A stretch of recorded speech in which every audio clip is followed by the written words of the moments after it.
ભાજપ ક્યાંક આંતરિક વિખવાદમાંથી બહાર ના આવ્યું ને કંઈ એના કારણે વિપક્ષો છે, સમાજવાદી પક્ષ જેવા પક્ષ છે, કારણ કે તમે હિસાબ કરી લો કુતિયાણામાંથી ભાજપ પરિવારવાદની અનેક વખત આરોપ કરે, પરિવારવાદ CR પાટીલના નિયમો તો આપણે બધા ખબર જ છે.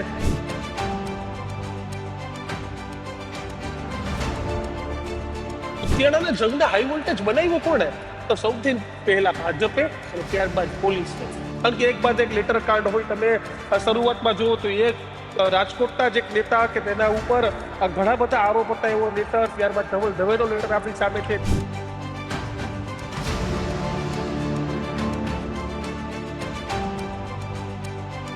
12 સીટ સુધી તો કોંગ્રેસ તો પલડું 80-20 છે, 80% ભારે છે. જો કોઈ જાદુ થાય તો જ ત્યાં ભાજપ જીતી શકે.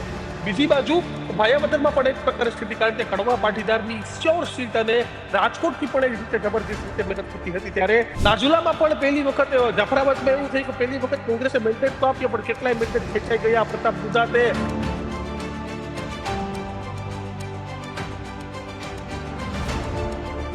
પાટીલ સાહેબ કદાચ સૌરાષ્ટ્રની રાજનીતિમાં એટલે જ એટલા બધા ન ફાવ્યા. તમે જેતપુર જતા રહ્યો, પ્રસાદ કોરાટ અને જયેશ રાદડિયાએ કહી દીધું કે તમે કહ્યું એમ નહીં, ઇફકોમાં તો હું જ જીતું, હું ડિરેક્ટર બનું. એવું થઈ પણ ગયું.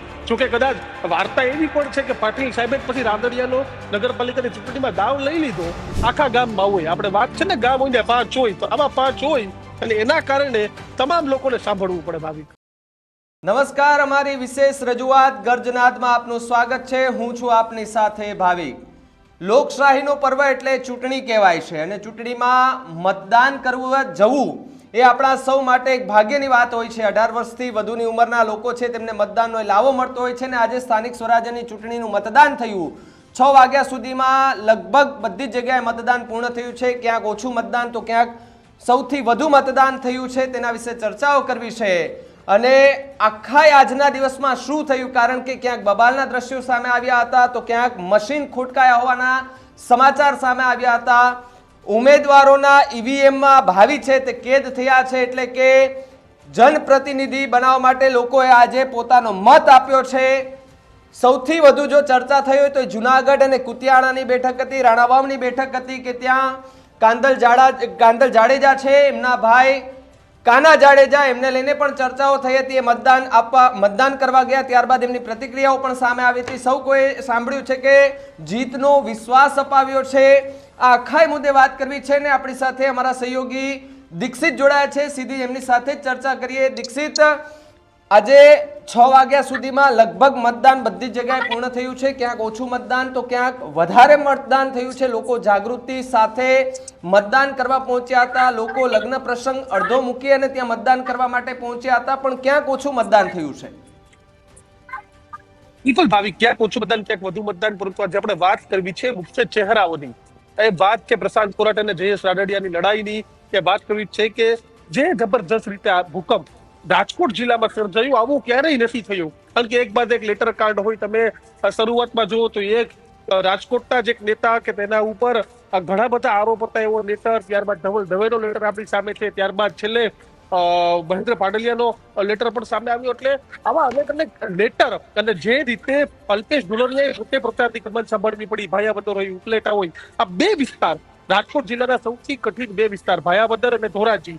કારણ કે બંને જગ્યાએ માઇનોરિટી. એક તો ભાયાવદરમાં જે ઓપરેશન પાર પાડ્યું લલિત વસોયાએ, કે ભાયાવદરમાં જ છે લલિત વસોયાના જૂના સાથીઓ હતા, તેને રામ રામ કરીને ભાજપમાં ગયા હતા. એ તમામને સમજાવીને લઈ આવ્યા, તેને ટિકિટો આપી. તો આ ટાસ્ક, અને ભાજપ પણ માની રહ્યું છે કે સૌથી નબળી રાજકોટ જિલ્લાની 2 નગરપાલિકા છે તે ધોરાજી, કારણ કે ધોરાજીમાં પણ 3 વોર્ડ એવા છે કે જે માઇનોરિટી એટલે કે મુસ્લિમ ડોમિનેટેડ છે. એટલે કે 12 સીટ સુધી તો કોંગ્રેસ તો પલડું 80-20 છે, 80% ભારે છે. જો કોઈ જાદુ થાય તો જ ત્યાં ભાજપ જીતી શકે. બીજી બાજુ ભાયાવદરમાં પણ એક પ્રકારની સ્થિતિ, કારણ કે કડવા પાટીદારની 14 સીટ અને રાજકોટથી પણ એક રીતે જબરદસ્ત રીતે મહેનત થતી હતી. ત્યારે સૌથી મોટી વાત છે કે ભાયાવદર એટલે કે રાજકોટ જિલ્લામાં અલ્પેશ ઢોલરિયા છે તે વિખવાદ તો કોઈનો કઈ રીતે વીંજી શકે છે. કારણ કે એક તો યુવા પ્રમુખની સાથે મોટી જવાબદારીઓ, એ તમામની વચ્ચે રાદડિયા અને કોરાટનો ઝઘડો. એટલે તમે ગણિત બેસાડવા જાઓ ને ભાવિક, તો એ એવા અનેક ગણિત સામે આવે છે કે જે સીધો વિખવાદ જ આવતો હોય. તમે એ વિખવાદની બહાર આવી અને બેમાં પણ તમે જોઈ લો કે ભાયાવદરમાંથી લલિત વસોયા ચૂપચાપ એક ઓપરેશન પાર પાડે. આ તમામની વચ્ચે લેટર કાંડો સામે આવી જાય છે. એટલે કહી શકાય કે આ પ્રકારની સ્થિતિ, કારણ કે તમે જસદણ જતા રહો તો જસદણ કુંવરજી બાવળિયા અને ડોક્ટર ભરત બોગરાનો ઝઘડો કોઈ નાની વાત નથી કે કોઈને ન ખબર હોય, છુપી વાત નથી, તમામ લોકોને ખબર છે. આ જ રીતે હવે જેતપુરના ઝઘડાની પણ તમામ રીતે લોકોને ખબર પડવા માંડી. એટલે એક બાદ એક ઝઘડાઓ અને ઝઘડાઓની વચ્ચે અલ્પેશ ઢુલરિયાએ પ્રચારની કમાન સંભાળી હતી, પરંતુ હવે પરિણામ મળે છે કે નહીં તેના ઉપર સૌની નજર છે. જેતપુરમાં પણ આપણે જોયું કે ભાજપના નેતાઓ અને પોલીસ સામે આવી ગઈ. એટલે પહેલી વખત આ પ્રકારના દ્રશ્યો સામે આવ્યા. રાજુલામાં પણ પહેલી વખત, જાફરાબાદમાં એવું થયું કે પહેલી વખત કોંગ્રેસે મેન્ડેટ તો આપ્યો, પણ કેટલાય મેન્ડેટ ખેંચાઈ ગયા. પ્રતાપ દુધાતે દાદાગીરીનો દોર કર્યો, જોયું છે. પણ સૌથી વધુ ઇન્ટરેસ્ટિંગ અને ચર્ચાસ્પદ ચૂંટણી હોય તો આ ચૂંટણી રહી છે કુતિયાણાની. કુતિયાણાની બેઠક પર કોની જીત થશે ને તેના પર સૌની નજર છે. આપણે પણ આવતીકાલે એક એક્ઝિટ પોલ બતાવવાના છે, પત્રકારોના સર્વે આવી રહ્યા છે, પરંતુ આ તમામની વચ્ચે ભાવિક ઉપલે કુતિયાણામાં શું થશે? કુતિયાણામાં આપણી સ્ક્રીન પર ઘણા બધા નામ ચાલી રહ્યા છે કે ડેલીબેન ઉડદરા હોય અને કાના જાડેજા, બંને તો ઉમેદવાર છે, પરંતુ આ સિવાયના કેટલા એવા ઉમેદવારો છે કે જે મેદાન નથી પણ એના ભાવિ ઈવીએમમાં સીલ છે. આવા તમે નામ લઈ લો. કાંતલ જાડેજા ઉમેદવાર નથી પરંતુ વર્ચસ્વ દાવ પર છે. મનસુખ માંડવિયા ઉમેદવાર નથી પરંતુ કઈ ને ક્યાંક ગ્રુપ તમારો પ્રમુખ છે ને કોઈ જનતા મત ના આપે તો તમારું સૌથી મોટું વર્ચસ્વ છે તે અહીંયા દાવ પર છે. તમે અર્જુન મોઢવાડીનું નામ લઈ લો, ભાજપમાં જોડાણા નવેલા છે, પરંતુ જિલ્લાની જવાબદારી છે, કેબિનેટ મંત્રી બનવાના છે, તમામ લોકોને ખબર છે. તો જિલ્લામાં જ કુતિયાણા અને રાણાઓ આ બે નગરપાલિકા જો સમાજવાદી પાર્ટી જીતી જાય, એ પક્ષ કે જે પક્ષનું ગુજરાતમાં કોઈ અસ્તિત્વ જ નથી, તો આ તમામની વચ્ચે વિશેષની વાત એ છે કે ભાજપ ક્યાંક આંતરિક વિખવાદમાંથી બહાર ના આવ્યું ને ભાઈ, એના કારણે વિપક્ષો છે, સમાજવાદી પક્ષ જેવા પક્ષ છે. કારણ કે તમે હિસાબ કરી લો, કુતિયાણામાંથી ભાજપ પરિવારવાદની અનેક વખત આરોપ કરે, પરિવારવાદ CR પાટીલના નિયમો તો આપણે બધા ખબર જ છે. પાટીલ સાહેબ આવી પછી કીધું કે એક જ પરિવાર એક જ હોદ્દો અને એક વ્યક્તિ એક હોદ્દો અને એક પરિવારમાંથી રાજનીતિમાં એક જ વ્યક્તિ હોય. પરંતુ કુતિયાણામાં આવો એટલે અમિતભાઈને જૂનો વિડીયો હતો કે કાયદો ને વ્યવસ્થાની સ્થિતિ, તમે પોરબંદર જાઓ ને એટલે બોર્ડ આવી જાય, પૂરી થઈ જાય. એમ ભાજપના નિયમોની સ્થિતિ તો આજે તમે કુતિયાણા પહોંચો એટલે પૂરું જ થઈ જાય. પોરબંદર જિલ્લાની શરૂઆત થઈ ગયા, કારણ કે ત્યાં પાટીલ સાહેબ નક્કી નથી કરવા આવતા, અહીંના ભાજપના લોકો નક્કી કરે છે કેને ટિકિટ દેવી કેને ટિકિટ ન દેવી. અને લોકો પણ એટલા અહીંના મોટા દમદાર છે. પાટીલ સાહેબ કદાચ સૌરાષ્ટ્રની રાજનીતિમાં એટલે જ એટલા બધા ન ફાવ્યા. તમે જેતપુર જતા રહ્યો, પ્રશાંત કોરાટ અને જયેશ રાદડિયાએ કહી દીધું કે તમે કહ્યું એમ ન હોય, ઇફકોમાં તો હું જ જીતું હું ડિરેક્ટર બનું, એવું થઈ પણ ગયું. જોકે કદાચ વાર્તા એવી પણ છે કે પાટીલ સાહેબે પછી રાદડિયાનો નગરપાલિકાની ચૂંટણીમાં દાવ લઈ લીધો, પણ પેલો દાવ કોને લીધો તો કે રાદડિયાએ, ભલે મેન્ડેટ ન મળ્યું હોય, જીતી ગયા ને. તો આ પ્રકારની સ્થિતિ સૌરાષ્ટ્રની છે કે કદાચ પાટીલ સાહેબ સૌરાષ્ટ્રનું રાજકારણ એ બારીકાઈથી નથી સમજતા કે જે બારીકાઈથી દક્ષિણ ગુજરાત અથવા સુરતનું રાજકારણ સમજે છે. ભલે તે પોતાના બૂથ મેનેજમેન્ટમાં માહિર હોય, પરંતુ સંગઠન છે, સંગઠનના લોકો સાથે રાખીને ચાલવામાં એમાં કદાચ તેની માહિરતા ઓછી પડી ને તેના જ કારણે આ પ્રકારની સ્થિતિ છે ત્યાં આવીને ઉભી રહી ગઈ. અને તમે આજે નગરપાલિકામાં અને સ્થાનિક સ્વરાજની ચૂંટણીમાં તમે વિચાર કરો, આવડા મોટા સમાચારો એવડી ડિબેટો જ આપણે ન કરવાની હોય સ્થાનિક સ્વરાજની ચૂંટણી, પણ શું કામ કરવી પડે છે? તો એનું કારણ શું? કે દરેક જિલ્લામાં ભાજપના બે ત્રણ જૂથ થઈ ગયા. તમે રાજકોટ જિલ્લામાં જાઓ ને તો કુંવરજીભાઈનું જૂથ અલગ છે, ડોક્ટર ભરત બોગરાનું જૂથ અલગ છે, અલ્પેશ ઢુલરિયાનું જૂથ અલગ છે, જયરાજસિંહ જાડેજાનું જૂથ અલગ છે, અનિરુદ્ધસિંહ જાડેજા ભાજપમાં છે કે નહીં પણ એનું જૂથ ભાજપમાં અલગ લઈને ચાલે છે, ડોક્ટર પ્રશાંત કોરાટનું જૂથ અલગ છે, જયેશ રાદડિયાનું જૂથ અલગ છે. નૈના પેઢલિયાએ તો રાજકોટના મેયરે ખુલીને એવી આશંકા વ્યક્ત કરી કે મારી સાથે કોણ દાવ કરે છે મને નથી ખબર પડતી, પણ ભાજપના જ નેતાઓ છે. તો નૈનાબેનનું ગ્રુપ અલગ, ત્યાં એક વિપક્ષના નેતા મીડિયાના શોખીન જયમીન ઠાકરનું જૂથ અલગ. તો કેટલા જૂથ તમે વિચાર તો કરો ને. હજી હું આ મોટા નેતાઓના નામ લઉં છું, કોર્પોરેશન લેવલના નેતાઓને તો મારે નામ જ નથી લેવા. અને રમેશ ધડુકને આપણે ભૂલી જાય છે.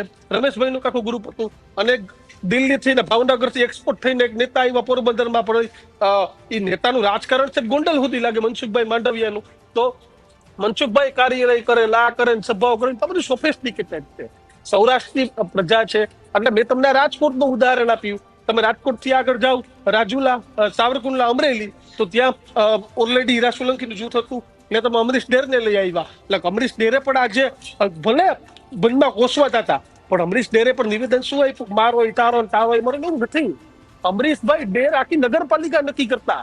અમરીશભાઈ ધારતાએ પ્રમુખ બનતા, અમરીશભાઈ ભાજપની સામે જીતીને પ્રમુખ બનતા. તો આ સ્થિતિ હતી ને આજે આવીને શું સ્થિતિ ઉભી રહી? તો કે આ પ્રકારની સ્થિતિ છે તે આવીને ઉભી રહી. તમે પોરબંદર આવો, પોરબંદર પેલા બાબુ બોખીરે, અર્જુન મોઢવાડી આવી ગયા, મનસુખ માંડવિયા આવી ગયા. તો આ સ્થિતિનું નિર્માણ થયું છે કે 2-2, 3-3, 4-4 જૂથ, એટલે કે તમે જે કોંગ્રેસમાંથી આંખ બંધ કરીને જે લોકો લઈ આવ્યા એની સૌથી મોટી અસર આ સ્થાનિક સ્વરાજની ચૂંટણીમાં છે ને તે પડી છે. ભાવિક દીક્ષિત, એ પણ સમજવું છે કે લગભગ બપોર જેવો સમય હતો ને, કુતિયાણાથી એવા સમાચાર મળ્યા કે ભાઈ ધારાસભ્ય કાંધલ જાડેજા અને બીજા લોકોના પણ નામ આવે કે એમને નો એન્ટ્રી કરી દેવામાં આવી, કે અંદર નહીં આવવાનું, કે એ વિસ્તારોમાં નહીં ફરી શકવાનું. ત્યારે આપણે જ્યારે કાંધલ જાડેજા છે નક્કી થઈ ગયું. હા, એટલે કાંધલ જાડેજાના ભાઈ સાથે જ્યારે ટેલિફોનિક વાતચીત કરી ત્યારે એણે એવું કીધું કે ભાઈ મારો ભાઈ ધારાસભ્ય છે છતાં પણ એને નથી આવવા દેતા એમ. એટલે તમે વિચાર કરો, નગરપાલિકા ચૂંટણીમાં આજ દિવસ સુધી તમે કે હેબડું કે કોઈ લોકો ના આવવા દે? ચૂંટણી આવીને પૂરી થઈ જાય ને આપણે ખબર ન થતી કે આ ચૂંટણી આવીને પૂરી થઈ ગઈ. અને અમુક લોકો સુફિયાની વાતો બેઠા ઠોકતા હોય કે યુટ્યુબર્સ અને સોશિયલ મીડિયાએ કુતિયાણા જંગને હાઈ વોલ્ટેજ બનાવી દીધો. કુતિયાણાના જંગને હાઈ વોલ્ટેજ બનાવ્યો કોણે? તો સૌથી પહેલા ભાજપે અને ત્યારબાદ પોલીસે. ભાજપે એટલા માટે હાઈ વોલ્ટેજ જંગ બનાવ્યો કે એક જ પરિવારના 6 કે 7 ઉમેદવારોને ટિકિટ આપી દીધી. બીજી બાજુ પોલીસે પ્રમાણનો માહોલ ઉભો કરી લીધો. બે પાર્ટીના લોકો ફોર્મ ભરવા જતા હતા. મીડિયાની એન્ટ્રી તો એ પછી થઈ. અને સ્વાભાવિક છે, બે બાહુબલી પરિવારો જયારે સામે ચૂંટણી લડતા હોય એના નિવેદનો કઈ ઓછા નથી અપાડા. અમે પણ ગેંગ છે, અમે પણ આ છે, આવા નિવેદનો અપાડા છે. એટલે જે લોકો સુફિયાની સલાહો ઠોકે છે ને, એ લોકોને તો પેલા એ જોઈને કેવું પડે કે અમિતભાઈ આજથી 20 વર્ષ પહેલાની વાત કરતા હતા, કાયદાની વ્યવસ્થાની સ્થિતિ નથી. તો ગેંગ વોરની વાતો તો આજે આ ચૂંટણીઓમાં થાય છે. કોઈ પત્રકારો નથી કરતા, રાજનેતાઓ જ કરે છે ગેંગ વોરની વાતો. તો હર્ષભાઈને પણ કેવું જોઈએ કે તમારો કાયદો અને કઈ વ્યવસ્થા. તો ગેંગ વોરની વાત થઈને આપણે ચલાવી લઈએ કે અમે આ ગેંગ છે, અમે આ ગેંગ છે, અમે આ ગેંગ સાથે બિલોંગ. એટલે આવી જે વાત ક્યાંય બેઠા સોશિયલ મીડિયામાં બેઠા કરવી બહુ સહેલી છે, પણ જે રીતે નિવેદનો અપાઈ રહ્યા છે, જે રીતે વાર્તાઓ થઈ રહી છે, એટલે અમુક ઓલા અખબારો વાળા 2-4 જણા લવરાવીને લખવા મળશે પોરબંદરને બદનામ કરવાનું કામ થાય છે. તો પણ કોણ કરે છે ભાઈ? કોઈ મજા નથી આવતી. વાવની ચૂંટણી હતી, બધા પત્રકારોએ આ જ રીતે કવરેજ કર્યું, દમખમથી આવ્યું અને આ જ રીતે માહોલ હતો. કુતિયાણામાં માહોલ તો પહેલા એના સ્થાનિક નેતા, પોલીસ અને કોઈ ભાજપે બનાવ્યો, ત્યારબાદ મીડિયાની એન્ટ્રી થઈ. બિલકુલ. અને બીજું તમને કહું, એ પણ સ્પષ્ટ લાગ્યું કે જે રીતે મીડિયામાં બતાવ્યું છે એવું કુતિયાણામાં કોઈ માહોલ પણ ખરાબ નથી. હેલ્ધી પોલિટિક્સ છે, હેલ્ધી રાજકારણ છે. તમે એક બોર્ડ જોતા હશો તો એક બાજુ અર્જુન મોઢવાડિયા પ્રચાર કરે, પાછળ કાંધલ જાડેજાનું બોર્ડ લાગેલું હતું. આમ આ એક જ સમાજના નેતા છે. તમે અર્જુન મોઢવાડિયા લઈ લો, બાબુ બોખીરિયા લઈ લો, કાંધલ જાડેજા લઈ લો, ગેલીબેન ઓડેદરા લઈ લો.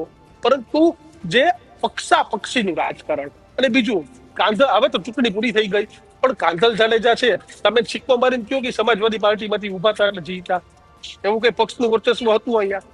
તો કે નતું. 156 જુવાડ આવ્યો. આ જુવાડ કાંધલ તો સમાજવાદી પાર્ટીમાંથી જીતી ગયા. એટલે કદાચ સમાજવાદી પાર્ટીનું સિમ્બોલ ન હોત, એનસીપી નું હોત, તે પરિણામ તો આ જ હોત. અને હજુ કહું, એનસીપી નું ન હોત તો કે લેફ્ટિસ્ટ પક્ષ, તે પરિણામ તો આ જવાનું હતું. કારણ કે સમાજવાદી પાર્ટીનું, એનસીપી નું કોઈ વર્ચસ્વ જ નથી.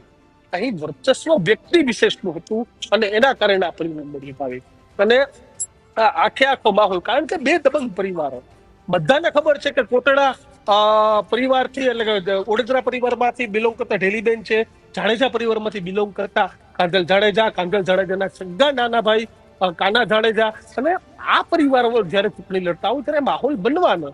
દિલ્હીમાં પણ આ જ પ્રકારનો માહોલ હતો. કેજરીવાલની સામે જયારે પ્રવેશસિંહ વર્માએ વિરુદ્ધ માહોલ બની ગયો હતો. ભલે અત્યાર સુધી આપણે આવી ઇન્ટરેસ્ટિંગ ચૂંટણી કરી દિલ્હીની નથી જોઈ, આ વખતે શું કામ જોઈ? તો આ માહોલ, તો જ્યાં માહોલ બંધ થઈને તમામ લોકોને ખબર હોય. આજે મને 5 ફોન આવે છે કે યાર ગુજરાતનું નથી જાણવું, ભાજપના નેતાએ ફોન કરે છે, કોંગ્રેસના નેતાએ ફોન કરે છે, હમણાં કુતિયાણામાં શું થવાનું કહી દો ને. તો તમામ લોકોને છે, તો આ તમામ લોકોને કહે તમે ન્યૂઝરૂમ જોતા રહેજો, કારણ કે અમે બતાવવા છે સોશિયલ મીડિયા પર જઈને સુપિયાની જે ઠોકે. પરંતુ જે લોકોને જેમાં રસ છે, જે લોકોને જે પોલિટિક્સ કરવું છે, અને તમામ લોકોને, કારણ કે આખું સેન્ટ્રલ આઈબી છે તે નજર રાખીને બેઠું હતું કે કુતિયાણામાં શું થવાનું છે, શું નથી થવાનું. પરંતુ મહત્વની વાત એ ભાવી કે વર્ચસ્વની લડાઈમાં હવે મંગળવારે ભાવિનો ફેસલો છે આવી જવાનો કે શું થવાનું છે. પરંતુ ચોક્કસથી આ ચૂંટણીમાં સૌથી મોટું અને સૌથી સચોટ કોઈ વિશ્લેષણ હોય ને તો ભાજપનો વિખવાદ. પછી ભલે કદાચ તમામ જગ્યાએ જીત થાય કે તમામ જગ્યાએ હાર થાય, પરંતુ આ વખતે જે અસંતોષ, આ વખતે જે ભૂકંપ, આ વખતે જે પત્રકાંડ, જયેશ રાદડિયા અને તમે ઓલા સુરેશભાઈની સખરેલીની પ્રેસ સાંભળો તો તમને એવું લાગે કે તમે કોંગ્રેસની પ્રેસ સાંભળો છો. એવું લાગે જ નહીં કે ભાજપના નેતાઓ પ્રેસ કરે છે. તો આ સ્થિતિ થઈ, કારણ કે અગાઉ આ સ્થિતિ જૂથવાદની સ્થિતિ કોંગ્રેસમાં હતી. અર્જુન મોઢવાડીનું જૂથ અલગ, ભરતસિંહ સોલંકીનું જૂથ અલગ, શક્તિસિંહનું અલગ, શંકરસિંહનું અલગ. હવે તમારે ભાજપમાં કેવું પડે. સૌરાષ્ટ્રમાં જયેશ રાદડિયાનું જૂથ અલગ, પરસોત્તમ સોલંકીનું જૂથ અલગ, અમરીશ ડેર નાના સાહેબનું જૂથ અલગ, પ્રશાંત પુરાટ કે મારું જૂથ અલગ, ડોક્ટર ભરત મુગરા કે મારું જૂથ અલગ, જામનગર બાજુથી બેન કે મારું જૂથ અલગ. એટલે આ પ્રકારની સ્થિતિ છે ને આ સ્થિતિના કારણે જો પડકાર નવા પ્રમુખ આવે એના માટે પણ એ જ રહેશે કે આંતરિક વિખવાદને કઈ રીતે ખાળવો ભાવી. એટલે સ્વાભાવિક રીતે જેટલા જાજા જૂથવાદ હશે એટલા જાજા વિખવાદ પણ થતા હશે એવું દીક્ષિત આપણે માની લઈએ. પણ મારે જેતપુરના ગ્રામ્ય વિસ્તારની એક વાત પણ સમજવી છે કે જ્યાં એક અપક્ષના ઉમેદવારે એક વિડીયો સોશિયલ મીડિયા પર વાયરલ કરીને કહ્યું હતું કે ચાલુ ચૂંટણી દરમિયાન ભાજપના નેતાઓ મહિલાઓ દ્વારા પ્રચાર કરાવતા હતા અને પૈસા આપતા હતા. તેવા વિડીયો પણ સોશિયલ મીડિયા પર આવ્યા છે અને એમણે કીધું કે તમને કોણે મોકલ્યા છે અહીંયા, 500 રૂપિયા લઈને તમને મોકલ્યા છે અહીંયા. એટલે ભાવિક હું એવું કહું, આપણે જાહેરમાં ચર્ચા ન કરીએ. દારૂબંધી છે ને આપણા ગુજરાતમાં, શું દારૂ નથી પીવાતો? ચૂંટણીમાં દારૂ નથી વેચાતો? આજે જ મેં બરોડા પાસેનો એક વિડીયો વાયરલ વિડીયો જોયો કે ખુલ્લેઆમ દારૂ વેચાતો હતો.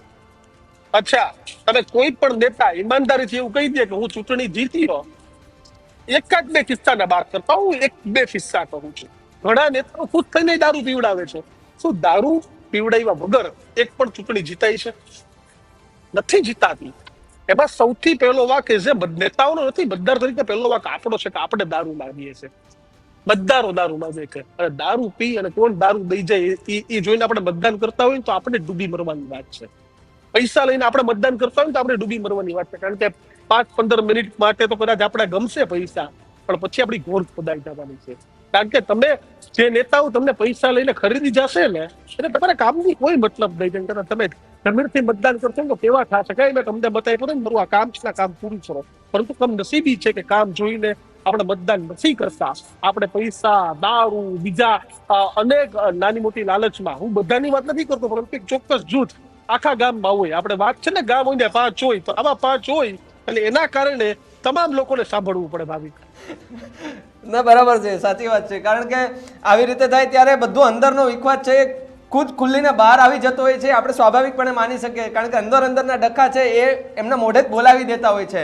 દીક્ષિત, મારે તમારી પાસેથી જુનાગઢની એ રાજનીતિ પણ સમજવાની ખૂબ જરૂર છે. કારણ કે જુનાગઢમાં પણ આ વખતે એવું જ જોયું છે કે ભાઈ 22 વર્ષની દીકરીને ઉમેદવાર તરીકે કોંગ્રેસ ઉભા રાખે. સામે પાર્થ કોટેચા છે. ગિરીશ કોટેચાનું નામ સૌ કોઈને એવું હતું કે ગિરીશ કોટેચાને ટિકિટ આપવામાં આવશે, પરંતુ એમના દીકરાને ટિકિટ આપવામાં આવી. આજે ચૂંટણી પૂરી થઈ, પરંતુ ક્યાંક ઓછું મતદાન થયું છે ને. જુનાગઢમાં આમ તો વિકાસની જરૂર છે, હજુ તો ખાડા બુરાયા નથી. જો ભાવિક જુનાગઢમાં ગમે જીતે, સાંસદ ભાજપના છે, ધારાસભ્ય ભાજપના છે, મનપા ભાજપની હતી. તમે જુનાગઢના રસ્તા પર નીકળો, જુનાગઢના કોંગ્રેસ હોય કે ભાજપના નેતા હોય ને ડૂબી મરવું જોઈએ. એક રસ્તામાં હારાવટ નથી રહેવા દીધી. વિકાસના કામ ચાલુ છે, ગટરના કામ, ને 5-5 વર્ષથી હોય ભાઈ તમારી વિકાસના કામ. તમે મન થઈને રસ્તાઓ ખોદી નાખ્યા છે, તમે મન થઈને જુનાગઢની ઘોર ખોદી નાખી છે. આ તમામ નેતાઓને ડૂબી મરવા જેવી વાત છે. વિપક્ષે ચૂંટણી આવ્યો તે મુદ્દો ઉઠાડ્યો, કોંગ્રેસ અત્યાર સુધી ક્યાં હોઈ ગઈ હતી ભાઈ? આ જ પ્રકારની સ્થિતિ અત્યારે ભાજપના નેતાઓને યાદ આવ્યું કે વિકાસ કરશું. કેમ ભાઈ? ચૂંટણી આવી એટલે તમે વિકાસ કરશો. બાકી તમને કોઈને વિકાસમાં રસ નથી, તમને ભાગ બટાઈમાં રસ. જુનાગઢની કોર, તમે જુનાગઢના રસ્તાઓમાં જાઓ તો જુનાગઢની પ્રજાને શું સલામ છે કે આવા રસ્તા ઉપરથી જુનાગઢની જનતા નીકળે. દર વખતે વરસાદ આવે તો 5મા માળથી ફોટો પાડેલો હોય અને નીચે આપણે જોઈએ તો આખા જુનાગઢની ભાવિ ઘોર ખોદાઈ ગયેલી છે. આખું જુનાગઢ ખોદાઈ ગયેલું છે. ક્યું જુનાગઢ? સંત સુરા અને સુરવીરોની આ ભૂમિ છે. અને જે ભૂમિમાં તમે શિવરાત્રીના મોટા મેળાઓ થાય અને જે જુનાગઢમાં ફક્ત ગુજરાત નહીં પરંતુ દેશ વિદેશના હજારો સેંકડો લોકો દર મહિને જુનાગઢ આવે છે. કેમ? તો કે દર્શન કરવા.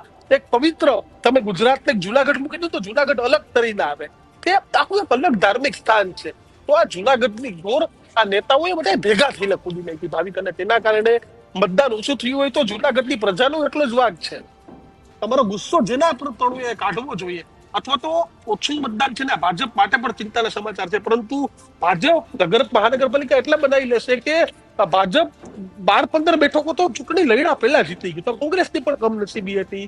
તો આ સ્થિતિ છે કે ટિકિટ મળી જાય તો વેચાઈ જવું, વેચાવા સિવાયના મુદ્દાઓ. એટલે ભાવુક કહી શકાય કે જુનાગઢમાં ભલે આ વખતે ભારતીય જનતા પાર્ટી જીતી જાય, પણ આ અઘરો 27 વિધાનસભાની ચૂંટણીમાં પડશે જો હવે વિકાસ નહીં થાય તો.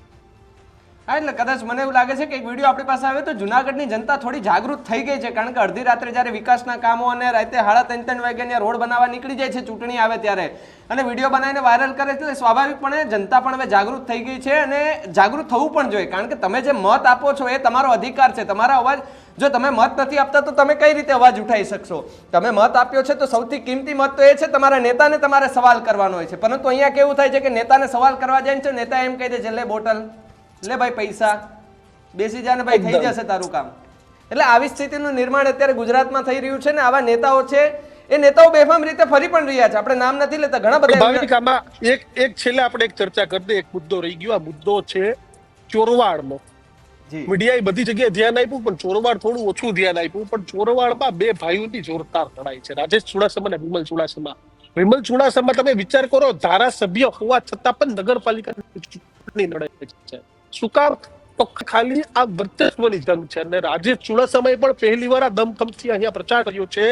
અને વિમલ ચુડાસમાનું ચોરવાડમાં, જો વિમલ ચુડાસમાને ખબર છે કે મારા 27માં પણ, કારણ કે તમે વિચાર કરો કે 156 નો જુવાડ આવ્યો, તમામ જગ્યાએ આમ આદમી પાર્ટી, એટલી જ આમ આદમી પાર્ટી વિમલભાઈને પણ લડી, લીડ ઘટી, પણ વિમલ ચુડાસમા જીતી ગયા.